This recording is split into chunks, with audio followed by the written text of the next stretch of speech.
É, eu sei que às vezes te dá aquela sensação de estar perdido, sem rumo, sem direção. Isso te incomoda, né? É um vazio que às vezes fica até difícil de respirar. Um vazio sufocante. Parece que não tem remédio pra isso. É profundo, eu sei como isso dói. Às vezes você não consegue conter as lágrimas. Chorar é inevitável. Eu já senti isso. Eu já estive nesse lugar. Eu sei exatamente como isso dói. E sei como você está se sentindo agora. Mas deixa eu te contar uma coisa.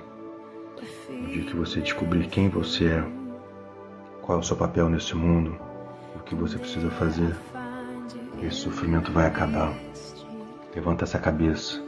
Existe uma esperança para você.